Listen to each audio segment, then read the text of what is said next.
On what could have been a glorious night for Manchester United fans around the world, a night where Arsenal dropped 3 points against Sean Dyche's Everton, a night where Liverpool lost 3-0 against Wolves, and a night where Manchester United got all the 3 points against Crystal Palace at Old Trafford, the birds of destiny somehow found a way to take a massive dump on our parade. Let's analyze. The first sequence we're going to look at is the sequence leading up to Bruno Fernandes' penalty. And in this sequence, we're going to see some great off-the-ball play by the fullbacks, Aaron Wan-Bissaka over here and Luke Shaw over here. Let's analyze. So the first thing we're going to focus on is Aaron Wan-Bissaka's movement over here. So as the team starts distributing the ball, look, Aaron Wan-Bissaka is moving a little wider. The reason why he's doing that is because, look, the Crystal Palace players are in a very compact shape. So he wants to move a little wider in order to spread them a little bit and create space in between the lines. But also, as you can see here, he is planning a move. The moment Varane gets the ball, Aaron Wan-Bissaka is out of the screen right now. And you will see where he is positioning himself. He's going right here in between the left-sided center back and the left back. And as Antony gets the ball, Aaron Wan-Bissaka is making moves into these areas because he's looking for a through ball in these areas right here. Now, it didn't come to anything because Antony was pretty well taken here by the Crystal Palace player. Not much space here for Aaron Wan-Bissaka to receive a ball, but it doesn't matter because what we're gonna see here is that the same play by Antony and Aaron Wan-Bissaka is gonna be mirrored by Luke Shaw and Marcus Rashford. Let's see what happens.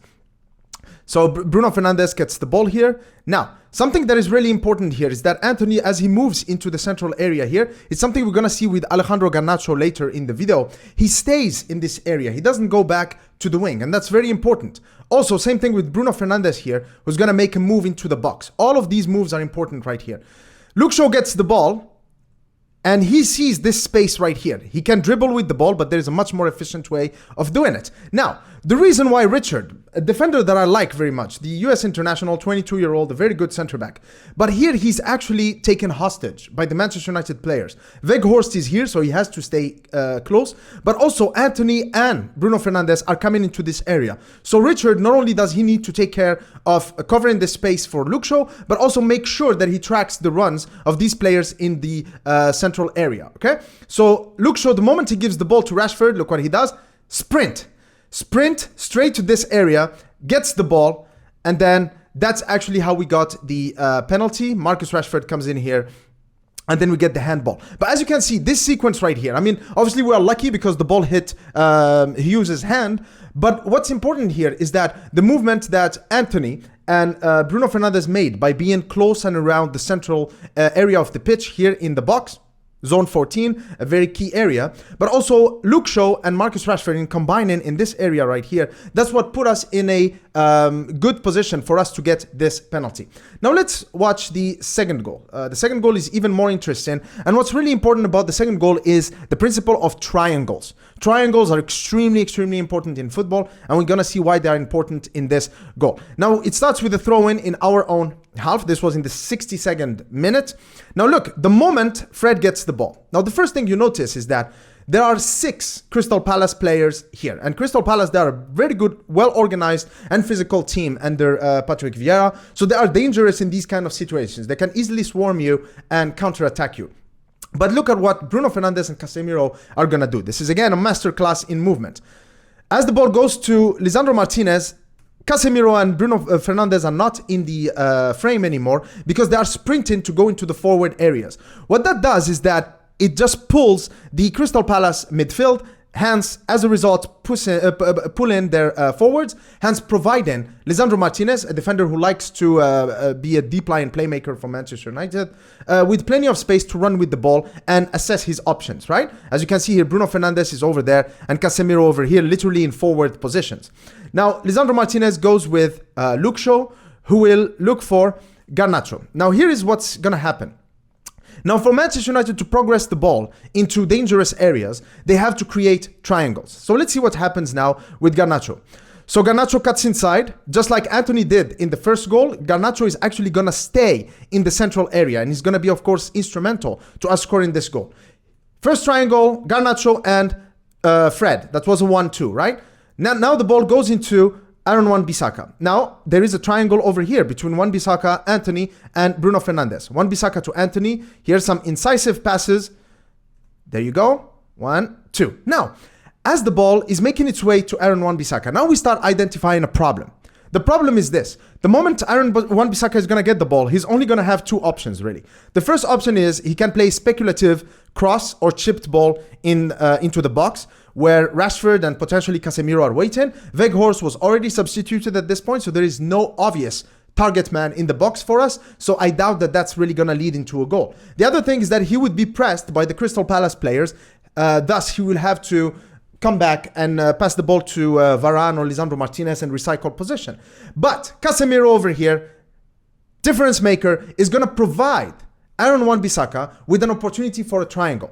Let's see. So Casemiro comes into this zone 14 right here, and as Garnacho sees Aaron Wan-Bissaka passing to Casemiro, he understands that he needs to make this move. Look at Garnacho.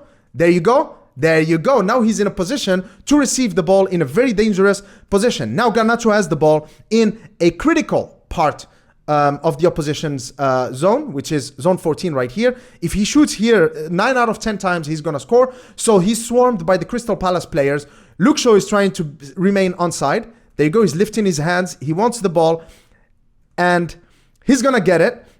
Now, this is something that's really interesting that happened here. Richard, again, very good defender, but he's 22. He lacks experience. Here, what happens in his mind is that Luke Shaw is probably going to try to play this ball right here into the far post, right? So across the goal line into the far post. So what he tries to do is this. You see, he tries to get ahead of Marcus Rashford. He anticipates that Marcus Rashford is going to make a run into this area right here, or that probably Antony is going to make a run into that area right there. So he anticipates, but he overcommits. Now Rashford just stays in his spot where the ball finds him, and that's a goal. Beautiful goal. And so while I was watching this game, just sinking into my sofa and just savoring Manchester United's 2-0 win, a very comfortable win for us at that point, I think that I kind of sat on the TV remote because all of a sudden I thought I was watching UFC. What is this? What the hell is this? Now here's the thing. I'm really annoyed because clearly we are going to miss Casemiro for 3 games. Games where we're playing a team like Leeds twice, a team that are very energetic, where a player like Casemiro, who is really composed, who really knows how to manage the game, could actually be vital for us. But at the same time, I am human. I mean, you know, it's normal for players to act like that in the heat of the moment. I'm not going to sit here in my apartment and judge these players, having not had that experience myself. Also, it's worth noting that Casemiro and Antony are not just teammates at Manchester United. Both of them are actually from Sao Paulo. So I'm sure that they actually are really close to each other, that their families, their entourage are also close to each other. So Casemiro has got that big brother protective instinct. It's fine. It happens. It happens to all the great players. I am annoyed that he got a red card, that he's suspended, but it's something that I can understand. However, what I want to point out here is this. Look at Antony. This was just a few moments after we scored the second goal and a few moments before the red card. Look at this. Come on, man. Okay, listen, I get it. You're trying to entertain, but this is uncalled for. And there have been many times like this where he just shows, you know, a type of nonchalance and literally borderline disrespect to the opposition. And what I gotta say about Antony is that he's clearly talented. And this kid is clearly gonna go and become a great player for us, right? He's just 22 years old. His dribbling ability, his first touch, his shooting ability, the way he curls the ball with his left foot, he has the potential to be a 10, 15 goals a season type of winger for us. But he needs to become more professional. He's not showing professionalism. You know, 2-0 up against Crystal Palace. It's fine. Just manage the game. We got the 3-point. Arsenal dropped points. So let's just get a streak of wins in. Let's stay focused on the big prize, which is the fact that we have a chance to be back in the title race against Manchester City and Arsenal. Why is he doing that? That's the street football mentality. Listen, I've played football in the streets of Casablanca, Morocco, okay? I understand it. You know, I'm sure I've done something that many of you, if you've played in the streets, have done before, which is, you know, when you're like 2 or 3-0 up against the opposition, if you are facing an open goal, what you do is literally you kneel on your knees and you score the goal with your head, you know, as a sign of disrespect to the opposition. We did it as kids, you know, but here, you don't do that at Old Trafford in the Premier League.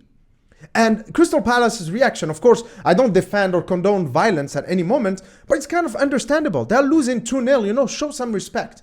And also, Casemiro and Fred's reaction to that schlop tackle against Anthony is also on a human level understandable. But we are losing our best midfielder for 3 games. We will see how that's going to affect our chances to achieve our objectives this season.